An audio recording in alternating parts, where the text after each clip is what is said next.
Saludos, aquí estamos ya en Átomos y Bits. Esta semana dispuestos a asombraros con toda la información que nos trae José Manuel Nieves relacionada con el medio ambiente, de la ciencia y de la tecnología. Sí, porque también hay medio ambiente ahí arriba. ¿Qué os pensabais que no? Pues sí, señor.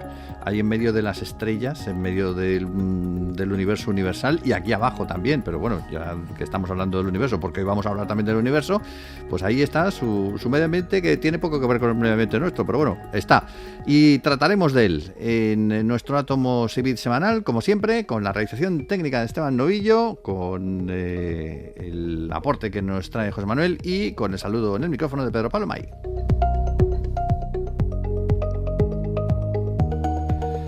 Eminencia, José Manuel Nieves, ¿cómo está usted esta semana?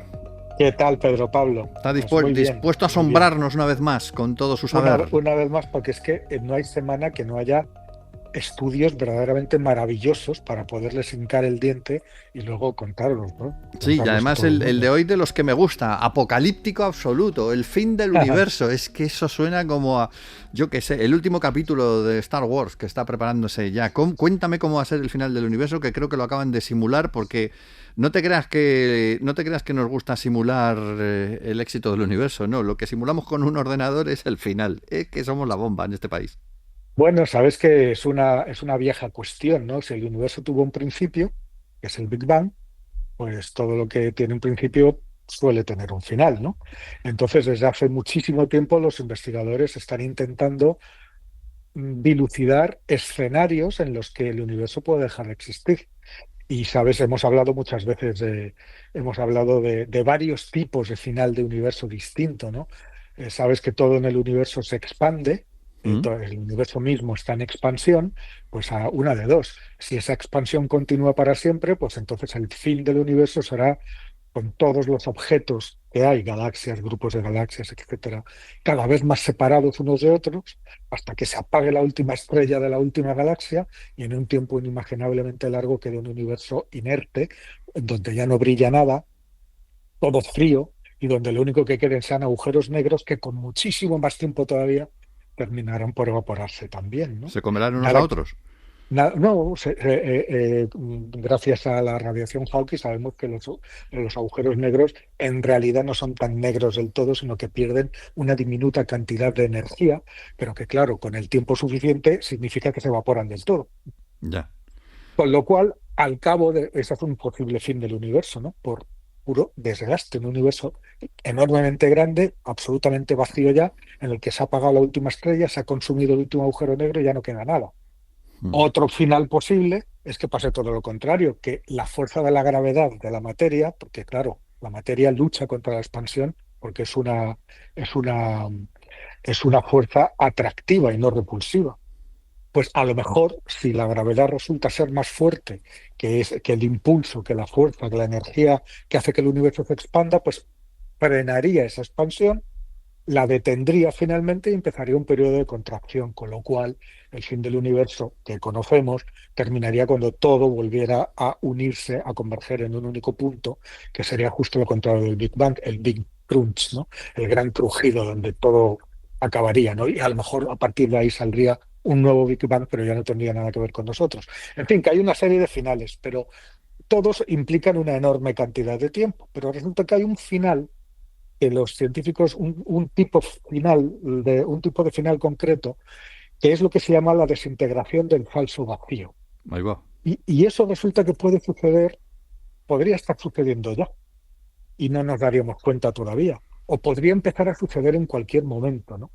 Y es un cambio de estructura, de la estructura misma del universo que ahora mismo te explico, pero imagínate si estuviéramos en esa tesitura, eh, eh, en algún lugar, en un punto cualquiera del universo, habría un destello de luz, ¿no?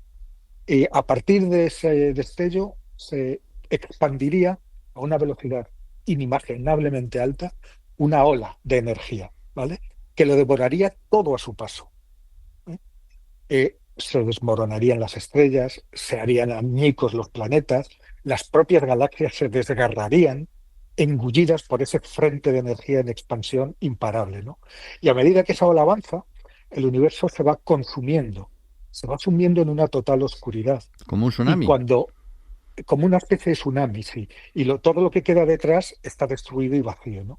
Y cuando ese tsunami, cuando esa ola alcanza lo que es el borde del universo observable, es decir, que lo que sucede más allá ya no nos puede llegar información porque ni siquiera la luz va lo suficientemente rápido como para que nos llegue para darnos alguna información, es decir, el universo visible, cuando esa ola alcance ahí, todo quedaría aniquilado en silencio, vacío, desolado, sin luz, sin vida, y no quedaría ni mínimo rastro del universo que existió, ¿no?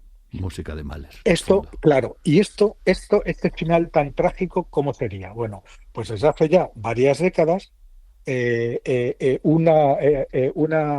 este final sucedería por un fenómeno cuántico, ¿no? Por la aparición de una serie de burbujas en la estructura cuántica del universo. Y ya una serie de investigaciones hace unas décadas, en teoría cuántica de campos, llegaron a una idea, ¿no? Que el universo, y aquí es donde va la explicación, podría estar atrapado en un falso vacío. Es decir, un estado que parece estable, parece que estamos estables, pero que no es estable, sino que en realidad el universo estaría al borde de una transición a un estado de vacío verdadero, que Mm. sería este sí mucho más estable. Esto para imaginarlo, imagínate que tenemos una pelota inmóvil todavía en el borde de una pendiente muy pronunciada, pero la bola vemos que está a punto de echar a rodar por la pendiente, ¿vale? Por lo tanto, la bola, el universo, parece estable, pero no, pero es una sensación falsa porque está a punto de echar a rodar. Y esa falsa estabilidad de la bola solamente se convertirá en una estabilidad auténtica cuando la bola ruede, llegue hasta el fondo y ahí se pare definitivamente. Ese Ya. será el auténtico estado estable. ¿La muerte Es térmica decir, en el fondo o qué? pero bueno, súbita no, porque tenemos que ver todo el tiempo que tarda la bola en recorrer la pendiente, en bajar, Sí. ¿vale? Entonces, esa ola, ese punto de luz brillante que yo te he descrito al principio, podría ser el principio, para seguir con nuestro ejemplo, cuando la ola empieza, o sea, pierde su falsa estabilidad, que nosotros pensamos que estamos en un universo estable, pero si estamos en un falso vacío, esa estabilidad es ilusoria, porque estamos a punto de echar a rodar por la pendiente. Ya. Y cuando eso sucede, eso implica que la estructura misma del universo pues, va a generar, a desencadenar una serie de cambios absolutamente catastróficos, ¿no? Y el universo dejaría de existir tal y como lo conocemos. Mm. ¿Qué ocurre? Las matemáticas que hay detrás de la teoría cuántica de campos son endiabladas, absolutamente endiabladas de complejas que son. Y resulta dificilísimo para los científicos predecir cuándo puede suceder ese cambio de estado o incluso saber si ese cambio podría haber empezado ya en alguna parte. Es decir, que esta destrucción ya habría empezado a extenderse a partir de algún punto del universo. Ujú. Pero que aunque ese sea el caso, aunque imagínate que esa ola ha empezado ya su viaje y va extendiéndose a lo largo de todo el universo a la velocidad de la luz, incluso en ese caso, tardaría el universo miles de millones de años en desaparecer del todo, ¿no? Ya. Porque sería el equivalente al tiempo que tarda la bola en bajar por la pendiente hasta quedarse en su estado de más baja energía, parado de verdad y Ujú. estable. ¿De acuerdo? Ya, ya, ya. Entonces, esa ola, si realmente ha empezado ya, ese periodo de destrucción continua se podría extender a lo largo de cientos de millones o incluso miles de millones de años antes de que nuestra realidad se vea consumida por completo, ¿no? Ujú. Entonces, dentro de este contexto, que fíjate tú, qué maravilla teórica, ¿no? Pensar en esto, ¿no? Un último trabajo, reciente trabajo, recién publicado en Nature, por una colaboración internacional, ¿no? De un montón de investigadores, han intentado averiguar, han intentado establecer cómo se produce este proceso de desintegración del falso vacío.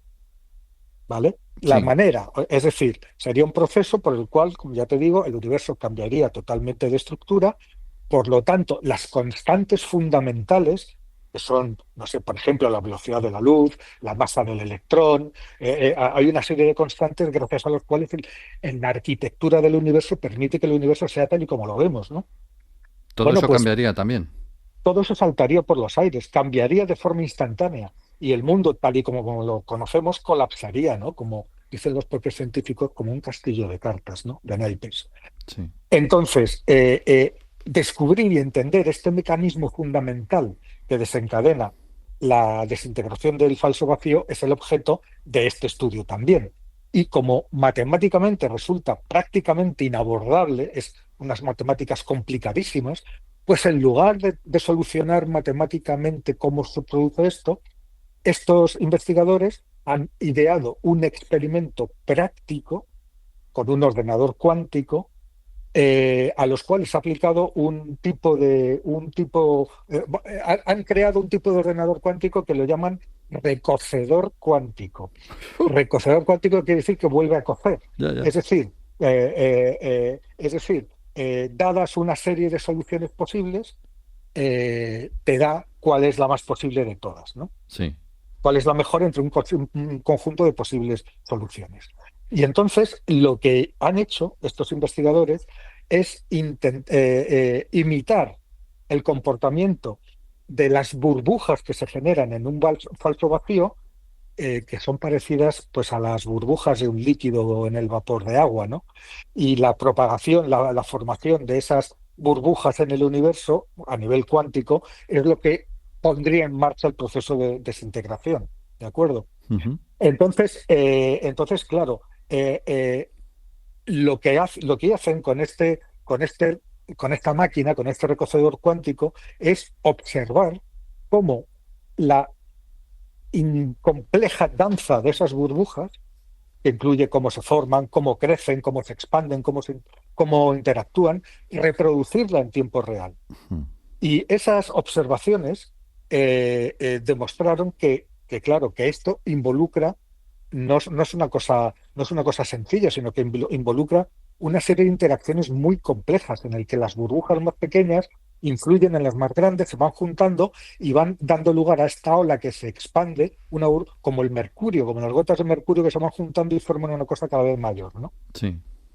Y claro, como los físicos llevan mucho tiempo, desde hace décadas, ya te digo, estudiando este proceso de desintegración del falso vacío, y como las matemáticas para intentar averiguar cómo se produce son tan difíciles, en lugar de seguir intentando resolver esos problemas matemáticos tan complejos, este equipo lo que hace es plantearse un objetivo muchísimo más simple. Es decir, utilizando las últimas aplicaciones y los últimos modelos de dispositivos al alcance, como este recogedor cuántico, de manera que pueden simular y observar directamente qué es lo que pasa o sea, cómo se produce esta dinámica de desintegración del falso vacío. Lo miran a escala atómica y después eso da igual con dónde empiece, porque una vez que empieza se puede expandir a través de todo el universo. Es decir, en lugar de intentar recalcular el proceso, intentan observar el proceso, que es muy ingenioso. ¿Y Ya. cómo lo hicieron? Pues y construyeron un ordenador cuántico con 5.564 qubits. Sabes que qubits son los bits cuánticos, Sí. son los bloques elementales de la computación cuántica, son bits cuánticos, ¿no? Y los colocaron en la configuración específica que representa el falso vacío. Después pusieron en marcha esa transición de falso a verdadero utilizando una serie de simulaciones en las cuales el algoritmo le dijo cuáles eran las más posibles y iban reflejando cómo se formaban las burbujas, cómo se expandían, y resulta que lo hacían pues tal y como se describe en la actual teoría que tenemos de la desintegración del falso vacío. Al final, al final encontraron un sistema en el que realmente observaron cómo se producía ese falso vacío, cómo funciona ese falso vacío y las escalas de tiempo en las que se podría tener lugar esto, ¿no? Es un trabajo realmente emocionante. Sé que es duro de entender, ¿no? Pero lo que hicieron fue hacer un atajo. Dice, vamos a ver, Tú puedes, imagínate en un fenómeno físico más simple, ¿no? Sí, Coges una pelota y la sueltas, entonces la pelota cae. Puedes intentar calcular matemáticamente la aceleración de esa pelota durante su caída, la energía que transporta en cada momento y la que tiene en el momento que llega al suelo. Entonces tienes que aplicar una serie de fórmulas matemáticas, ecuaciones, etcétera. O puedes hacer experimentos en los que sueltas la pelota y la observas cómo cae. ¿Vale? sí, sí. Bueno, pues esto es una cosa muy simple matemáticamente, lo de la pelota, pero el inicio de cómo se produce la desintegración del vacío matemáticamente es muy complejo, tan complejo que hasta ahora no se ha podido hacer. Con lo cual, han intentado hacerlo de la otra manera. Vamos a observar qué es lo que pasa. Creamos las condiciones para que este falso vacío se produzca y vemos qué es lo que pasa. Y eso es exactamente lo que han hecho. Y esto, que es muy importante para la cosmología, porque nos puede acabar diciendo si efectivamente el universo puede acabar destruyéndose así o no, en el camino proporcionará un montón de nuevas aplicaciones y de nuevos avances para el desarrollo de la computación cuántica que viene, ¿no? Y de Ya. la criptografía y de los ordenadores cuánticos, Sí, que ese es que son cada vez más complejos, ¿no? otro paso adelante, lo de los ordenadores cuánticos. Bueno, Claro, claro. al final entonces no me ha quedado muy claro, todavía no se sabe si existe, no existe ese No, vacío, están investigándolo vamos a ver, todavía. todos los finales del universo que se han propuesto, todos absolutamente son teóricos, Sí, son teóricos. Ahora bien, si tú estudias un sistema, considera al universo como un sistema. sí, Y hay una regla de la física que dice que si tú conoces el estado inicial de un sistema, puedes predecir en qué punto se encontrará el sistema en cualquier momento de su historia, hasta el sí, final, su evolución, sí. con las leyes de la física. Claro, ¿cuál es el estado inicial del sistema? El Big Bang. Y ahí todavía tenemos cosas que averiguar. Como no conocemos el estado inicial perfectamente, es muy difícil predecir la evolución, pero sí hay una serie de ideas, las que te Mm, dije al principio, sí, y esta también. A medida que vayamos sabiendo más y sepamos más sobre la estructura, sobre el origen del universo, porque este mismo final del vacío cuántico ya vendría implícito desde el propio Big Bang. Tendrían que darse ya desde una serie de condiciones en origen para que las cosas se desarrollen de esa manera. mm, Bueno, pues en el momento que encontremos eso, podremos decir si va a ser esta forma u otra. Y si no lo encontramos, pues probablemente sea otra. ¿Cuál es, entre todas las soluciones posibles, que hay varias, la más probable hoy, con lo que sabemos hoy, según los científicos? Pues ese final frío de eterna expansión en el que todo se aleja tanto que ya se apaga hasta la última estrella. Ese es un final frío y oscuro. Eso, a día de hoy, parece lo más probable. Pero desde luego no está escrita la última palabra. madre mía, estoy pensando en los románticos estos del siglo XIX que se deprimían con noches de tormenta y castillos, ruinas de castillos en la oscuridad. Si supieran todas Eso no es estas nada. cosas, se deprimirían mucho más. A mí, pues fíjate que, no sé, pero a mí no me resulta deprimente, para nada. Es decir, tú, a ver, eh, rómpelo en pequeñas escalas, desde el momento que naces, sabes que te vas a morir. Sí, Y eso no quiere decir que tú pases la vida deprimido. sí, bueno, esos vosotros, Eh, los eh, eh, humanos. sabes que la Tierra no es eterna, sino que en algún momento se va a destruir y que el Sol que la alumbra también. Y eso no significa que no vayamos a deprimir Mm, o que estemos deprimidos. Y también sabemos que el universo entero llegará un momento en que se acabe. Lo único que estamos intentando es tratar de dilucidar, porque somos así, queremos saberlo todo, de qué manera va a ser. ujú. Bueno, pues nada, para todos aquellos que están deseando que caiga un meteorito, que no se preocupen porque al final tenemos un vacío cuántico que nos está esperando alegremente. Vamos a dejar de aquí este tema porque hay otro también muy interesante encima de la mesa, el descubrimiento de Kipu, la mayor estructura conocida del universo, que es de un tamaño tan enorme, tan enorme, que es yo creo que casi inimaginable. Hay que dibujarlo y aún así, no sé, se hace difícil comprenderlo. Cuéntanos. Sí, una pequeña puntualización. Este objeto, Kipu, tiene 1.300 millones de años luz de tamaño. Pues eso, enorme. Es gigantesco. Pero es el objeto, es la mayor estructura que se ha encontrado en el universo cercano. Mm, El universo cercano es pues un espacio que está entre los 400 millones y los 800, 900 millones de años luz de distancia, ¿vale? Sí. Pero en el universo lejano, es decir, a varios miles de millones de años luz, han encontrado cosas más grandes, estructuras bastante mayores que esta todavía. Me siento Y como el eso, hombre menguante. y eso supone un palo. ¿Por qué? Porque hay una cosa que es en la que se basa, eh, en la que se basa prácticamente todo nuestro conocimiento o nuestro entendimiento de cómo surgió, cómo evoluciona, cómo se forma el universo, cómo se distribuye la materia en el universo, ¿vale? Eh, Existe un principio que se llama el principio cosmológico, según el cual el universo es igual en todas partes, a grandes escalas. Es decir, que la materia se distribuye de forma uniforme por todo el universo sin que haya nada que destaque sobre lo demás. Ujú. Pero claro, para eso tenemos que ponernos en una escala mucho más alta, mucho mayor de la que nosotros tenemos, ¿no? Porque, claro, si tú te colocas a nuestra escala, ¿qué ves? Ves que estamos en un planeta Tierra rodeado de vacío, luego ya hay una diferencia de estructura, hasta los planetas siguientes que forman un sistema solar, con el Sol, que está vacío entre la distancia entre planeta y planeta es enorme, que forma parte de una galaxia, la distancia entre estrella y estrella es enorme, las galaxias son conjuntos que están rodeados de enormes vacíos, es decir, que de estructura uniforme nada. Estamos viendo que hay sitios donde se acumula mucha materia y sitios donde no, donde muy poca. Sí. Pero eso, según aumentando la distancia, como si hicieras un zoom con el Google Maps, eso se convierte en uniforme a grandes distancias, en las escalas más grandes. ¿A qué escalas, según el principio cosmológico? Pues si tú eres capaz de hacer un zoom hacia atrás y alejarte hasta 1.200 millones de años luz, ahí lo que verías sería una especie de espuma cuántica, de espuma, no cuántica, perdón, en la que cada puntito de luz representa miles de millones de estrellas, representa galaxias enteras, y tú ves una distribución aparentemente uniforme. Sí. Ahí, 1.200 millones de años luz de distancia sería el límite, más allá del cual no deberíamos de apreciar ninguna diferencia en la estructura del universo.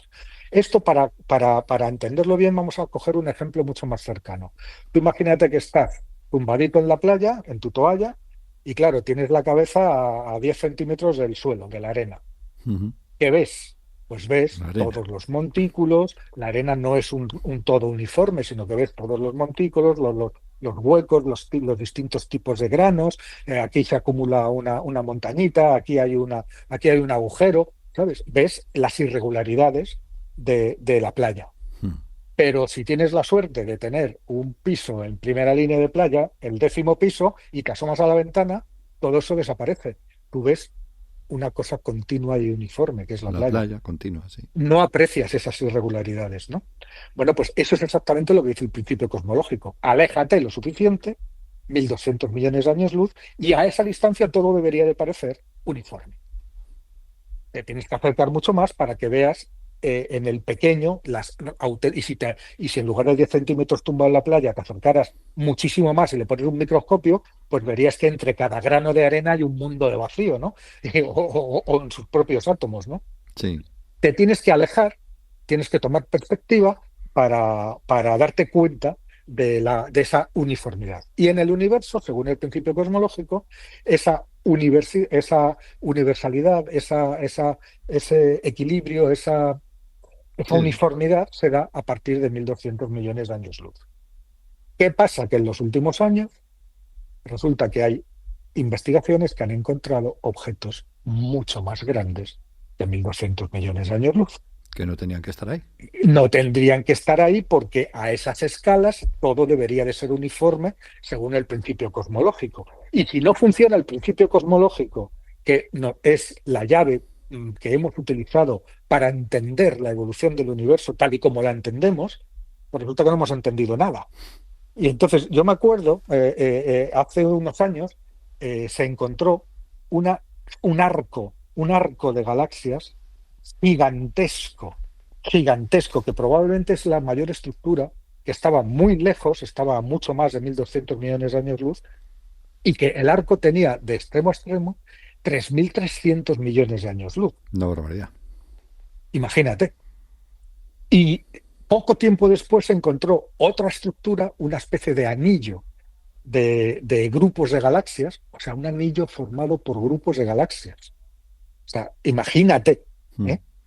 Imagínate el tamaño de eso, ¿no? Bueno, pues el diámetro de eso era de 1.600, 1.800 millones de años luz. Muy Es grande. decir, estructuras que no nos encajan.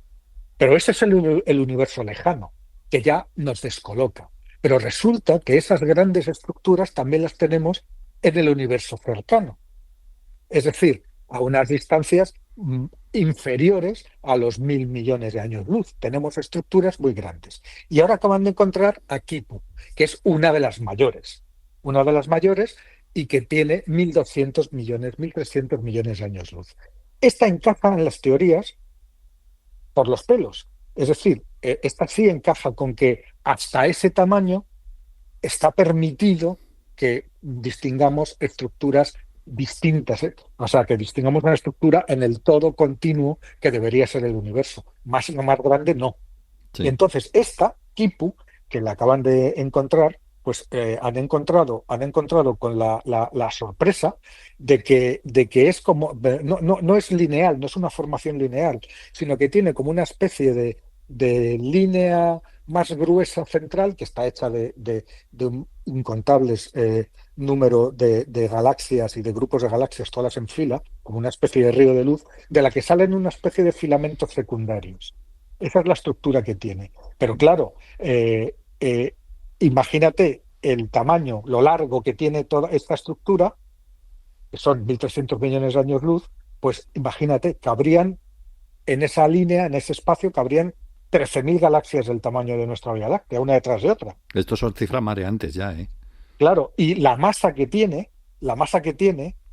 sería de 2 por 10 elevado a 17 masas solares, es decir, unas 130.000 veces más que la masa de nuestra galaxia, ¿vale? Y como te digo, es una estructura, no es lineal, sino ramificada.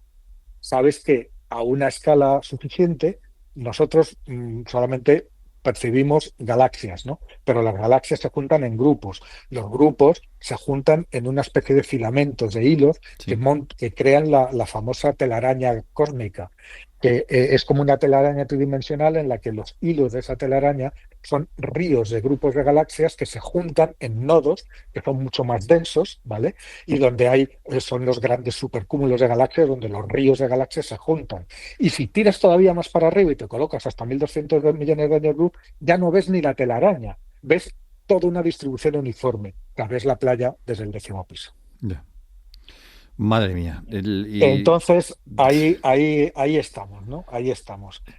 Cada vez estamos encontrando, claro, y dices, como unos bichos tan diminutos como nosotros son capaces de ver una estructura tan grande, porque esto sería el equivalente a que una bacteria que vive en nuestro cuerpo fuera capaz de decir que vive en un cuerpo que está al lado de otros cuerpos que viven en una ciudad.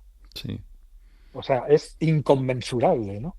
Bueno, Es pues increíble que se pueda haber llegado a este grado de observación de la realidad en un momento dado. claro, pero esa observación no enchufando un telescopio y viendo eso, sino haciendo una serie de cálculos realmente muy complejos sobre trayectorias, movimientos de grupos de galaxias, dibujos que van formando, agrupaciones, y entonces identificas la existencia de estructuras realmente gigantescas, muy, muy, muy por encima de nuestra capacidad de observación directa.